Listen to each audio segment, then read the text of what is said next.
Hi, guess who just watched episode 9? I think it was. Oh my god. I wasn't expecting to be hit with a sadness bomb. You know, things were kind of tense, and I was like, oh, it's gonna get tense, and then it's like, no. Time for sad. Well, time for tense, and then time for sad. And then time for wholesome, maybe. That was a lot. Ugh. Yeah, that episode didn't make me cry. No, it did not. Anyway. Okay, so we start off with the dynamic duo, Emerald and Mercury. That is indeed what I call them. But that was interesting. Because people were like wanting to know more about Emerald and Mercury's backstories for a long time. And we did, I mean, obviously we got that flashback before, but that was like from Cinder's point of view and stuff. It was directed by Cinder, for Cinder. It wasn't quite them living it, so it's kind of good for them to talk about it to an extent. Obviously, you don't want the exposition dump, you want it to feel natural, and it kind of did here. I didn't really want Emerald and Mercury to fight, but they did just straight up just start fist fighting.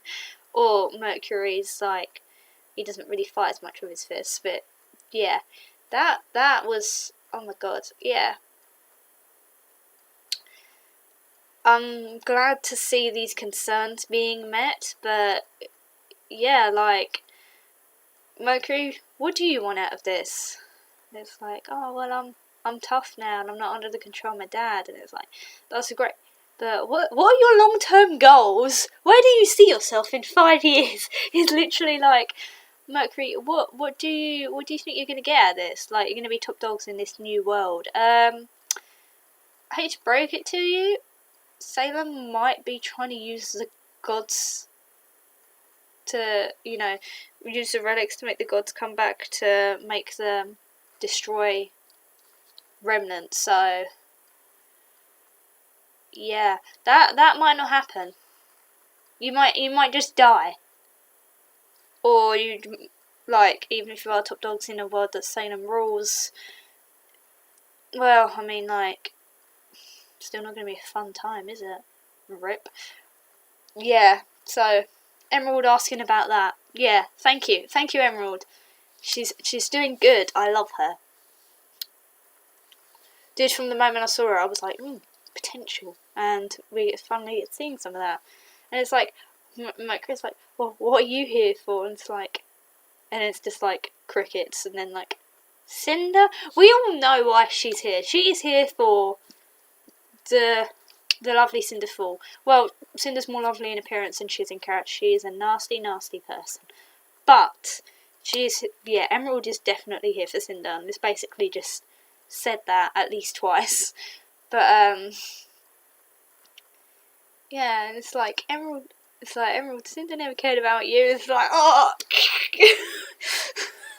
oh god, like, Emerald, she needs to hear it. She needs to accept it and believe it and leave this toxic environment and to like stop being manipulated by these people to do bad things. She needs to leave. But that's the thing. Cinder's manipulated her for years. She can't believe that, and it's, oh my god. It's a rough time, belittling each other's like backstories. Well, it's mostly Mercury belittling Emerald a bit, and I suppose that it is sort of, it's painful to watch if you're a fan of Emerald, but it's definitely really important because Emerald needs to accept that she's been manipulated for years and that Cinder doesn't care about her in order to grow. And Mercury, well, you can't just present this character who's just like been an arsehole and sort of horrible for ages and then been like, well, now he said something nice towards Emerald, so now he's a good guy. Like, he's still the same person. He's just shown that he doesn't want Emerald to die, and that he doesn't like Tyrion. It doesn't necessarily mean that he's actually, in fact, a very lovely person and cares about Emerald a great deal and a lot. It's just, these things are complicated. Mercury's not a nice person, and like, we knew that.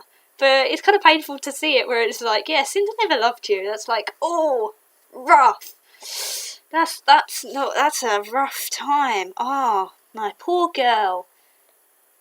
I would have said my poor boy with the whole Tyrion thing, but it's kind of hard to be a Mercury stan. I'm not a Mercury stan. I like Mercury as a character, but I cannot stan him. Not yet. Him and the dynamic duo have got to redeem themselves for him to earn that. But, yeah. But the whole thing, Tyrion, is like... Tyrion, the only right thing that I've agreed with and like that Tyrion's ever done or said is like, you know, pursue happiness in life. If you don't like your work, then what's wrong with your approach to it? Or like, is this the field you want to work in? And it's like, Tyrion, that is the only reasonable, logical, and likeable thing you've ever done or said. It's like, career advice from the murdering scorpion boy. Oh dear. But like, yeah, he is right. Now, for that. He's still a horrible person and I hate him and I want him to die in Atlas. But what do the dynamic duo want? Mercury's got to see that his goals are a bit vague and he doesn't actually have like a direction to go in, and Emerald's got to see that she can't just do what Cinder says and hope for a scrap of affection or respect every once in a while. She can't live her life like that. At some point they've got to realise these things. You know, redemption arcs, they're not instant. Good ones aren't instant anyway. So I am hoping that at some point they'll be like, wait a minute, I don't think this has been a good idea. I don't think this is the way I want to spend my life. And then there we go. Then it can, yeah. So that was a nice scene, even if it was sort of really painful to watch. I'm gonna have to make some emo. I'm gonna have to be emo about it and just be like, oh, my poor sweet Emerald. Yeah. Also, that was a lovely set design. That was very beautiful. It's completely unrelated, but the stained glass windows and everything and the lighting, it creates like this lovely sense of mood and atmosphere of this ethereal place. And you have Mercury sort of training and Emerald just being very sad, being depressed as hell because this is a rough time for her. I liked that. Also, Watson's gonna do something! I mean, he's obviously been doing things behind the scene, but it's nice to be like, this character is gonna go and do something. You know? Everything is so far. It's been like he stood in the background and said something sarcastic and funny, to be fair, or it's been stuff that you have to pay attention to what people are saying, or just headcanon, basically, or guess. You know, unless you read like every Reddit post the writers make, you know, you'd have to guess that the W on the tech thing that Cinder uploaded during like the fall of Beacon was from W for Watts and things like that. You know, so it's nice to be like, yeah, I'm gonna go and ruin a protagonist's day. Like, nice. Obviously, not nice. I don't want the protagonist to have a really bad day, but making use of an interesting villain archetype that Watts could be is good. Because I have sort of complained before that the villains team, they are Watts, Hazel, and Tyrion is just sort of like broken down and exaggerated parts of Cinder taken in different ways. I like that they've shown potential that they can use these characters.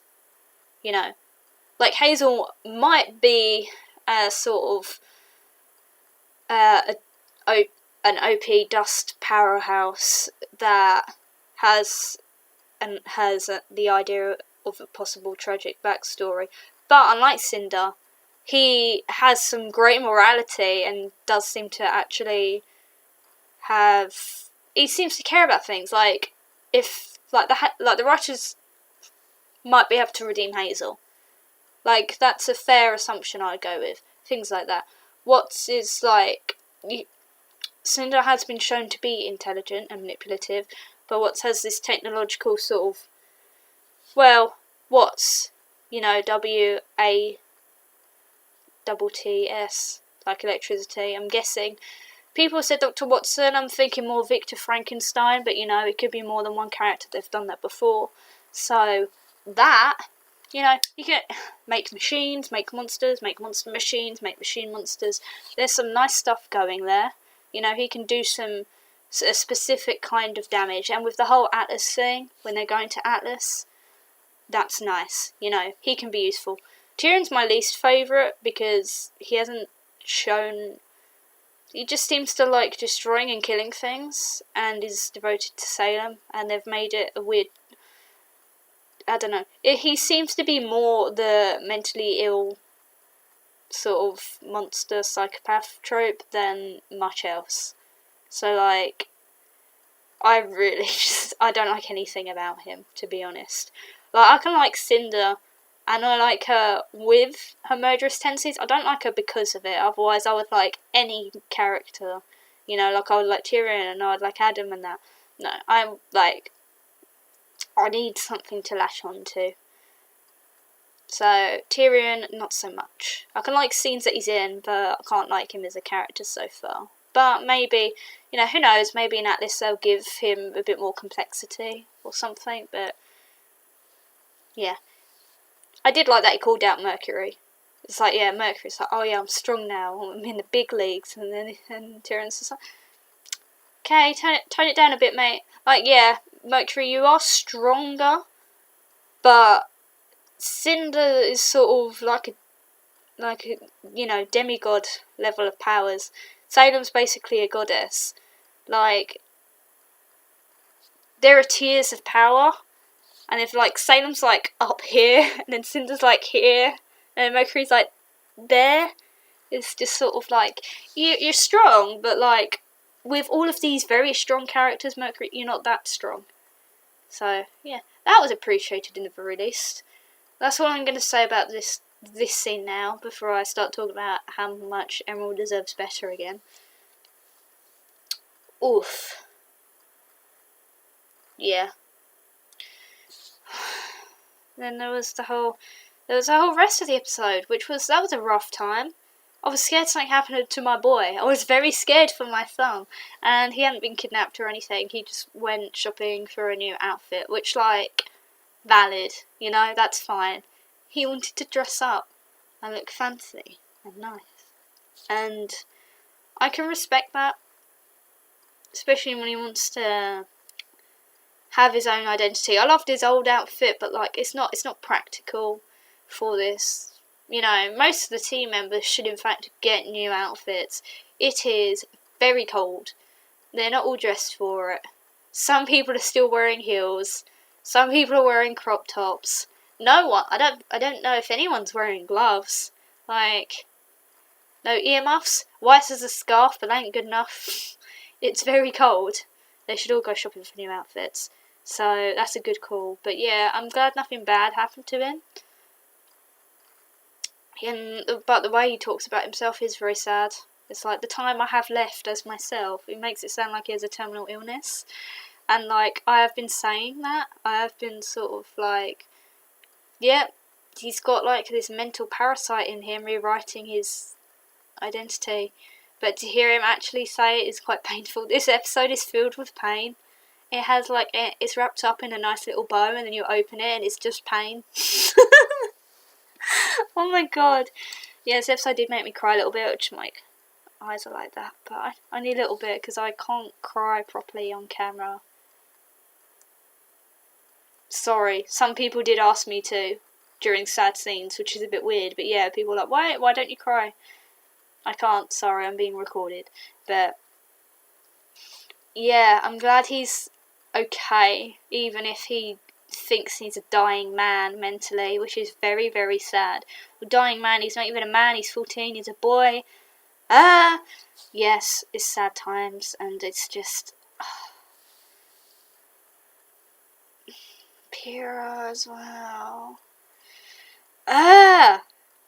Yeah, I'm glad I watched this episode, Home Alone, because I made a lot of sad type noises, and just sort of, because that was like, I heard something about Pyrrha being mentioned, and I don't know, because people were suddenly sad about Pyrrha again, and like, mood. That's the fandom's constantly sad about Pyrrha. I don't think anyone's ever been like happy about that death, but like, it's really difficult to just sort of. That was a very direct way of facing it, that memorial, and I am sort of glad that Pyrrha was at least not there when, like, in that area. I'm glad she's not remembered as the student who murdered another student. I'm glad that she's remembered as a hero, because that was the last thing that was recorded to my memory, because that was in the speech and that. So word must have got out about all the students that stayed behind instead of immediately evacuating like I told them to try and save people. So yeah, I'm guessing someone told them that she stayed behind to fight, and she died.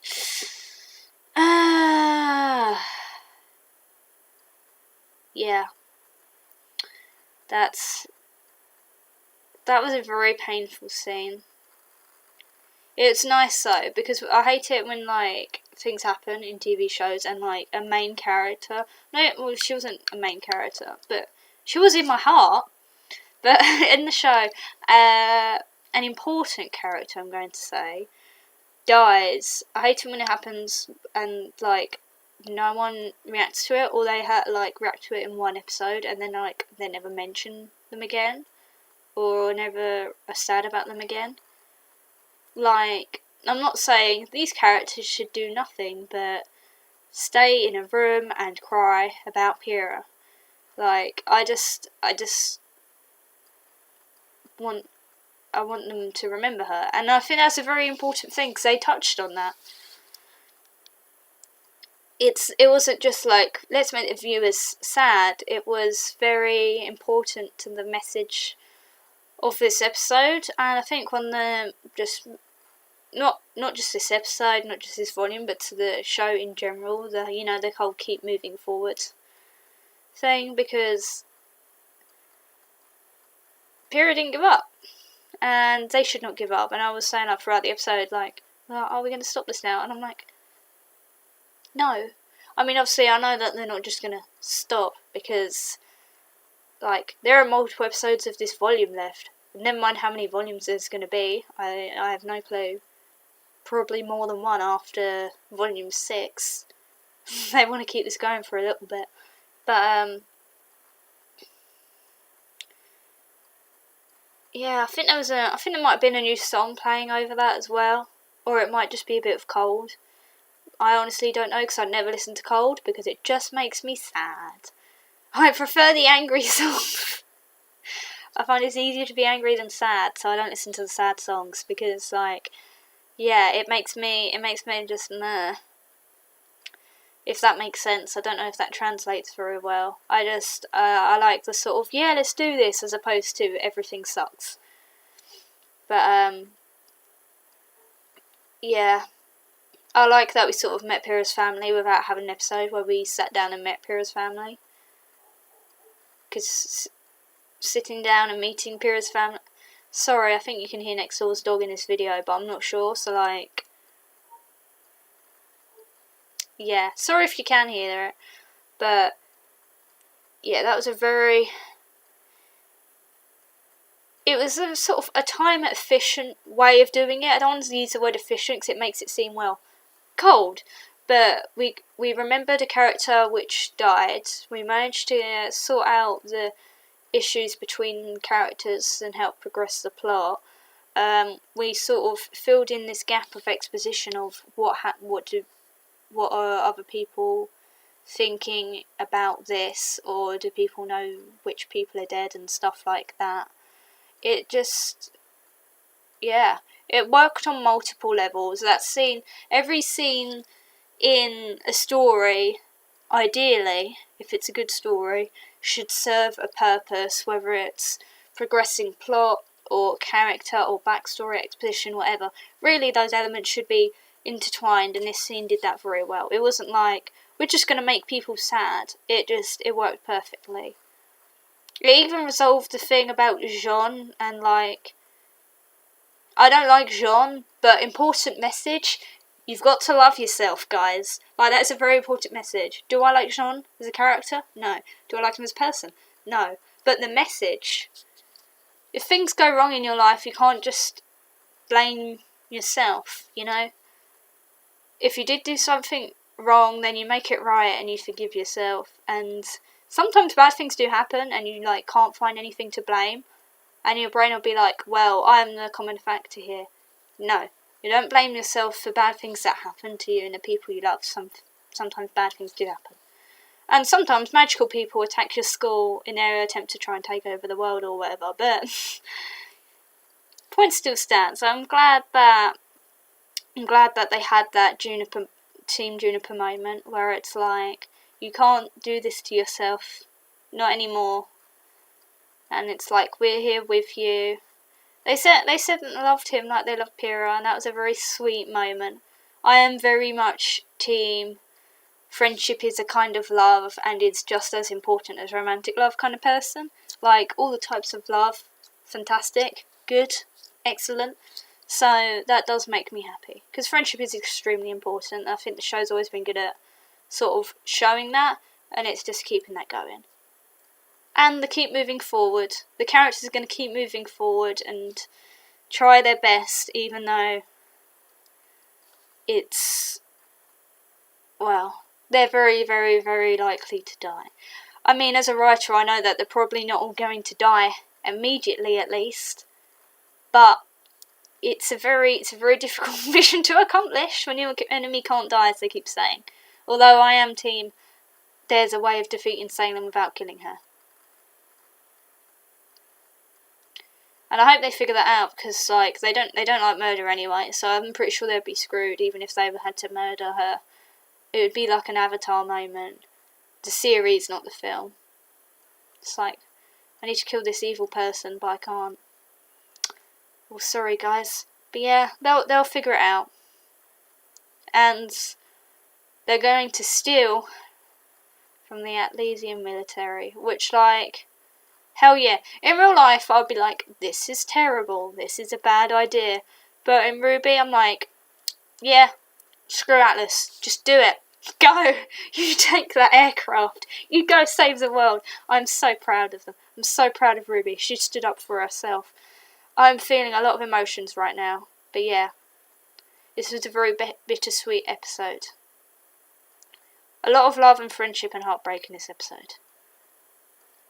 And I'm looking forward to the next one. When and if I can actually watch it. Yeah. I hope you enjoyed this mess. I hope you enjoyed the episode as well. Well, I mean, I don't... not enjoyed. It's not a happy episode. I hope you found the episode to be of a good quality. Is a better thing to say. But, yes. And I'll see you in my next video. Whenever that may be. I mean, I'll probably upload these in a bunch, but I don't know when I'm going to record the next one. But yeah. Take care.